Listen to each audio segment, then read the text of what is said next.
Hi everyone, it's Janis here, and in this video we will explore what is a batch cooking.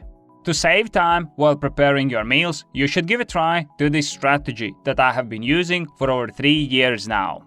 If this is your first time on this channel, then make sure you subscribe and hit the bell icon to get updates on my latest videos about time management and productivity.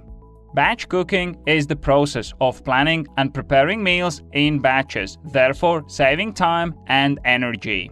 Cooking meals is an activity that we all perform, and that means that if we optimize this process, then we can save a considerable amount of time, upwards to 10 hours every week. Like I mentioned before, I have been using this strategy for over 3 years, and the process has saved me huge amounts of time. Here are the steps that you have to take in order to start batch cooking and saving yourself so valuable time. Step 1. Preparation. You need to find 3 meals that you'll be cooking. Also, you need to get food storage tubs and kitchen scale. Use the 3 meals that you have found and create yourself a shopping list with all the ingredients that you need.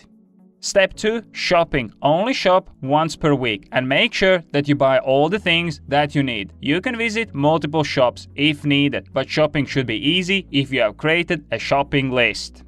Step 3. Cooking. Select the days when you will be cooking. I personally cook on Mondays, Wednesdays and Fridays between 6 p.m. and 7:30 p.m. After cooking is done, you have your dinner and portion out the remaining food in the food storage tubs, and once they cool down, you can store them in the fridge. Step 4. Save time. Next day, when it's lunch or dinner time, just grab a tub, warm it up and enjoy. And that's how you can start to streamline your cooking process. I hope that you enjoyed this video and I was able to give you a quick summary of what batch cooking is and how you can save your time with it. If you enjoyed this video, I would really appreciate if you could press the like button, as this will help the video reach more people and spread the message.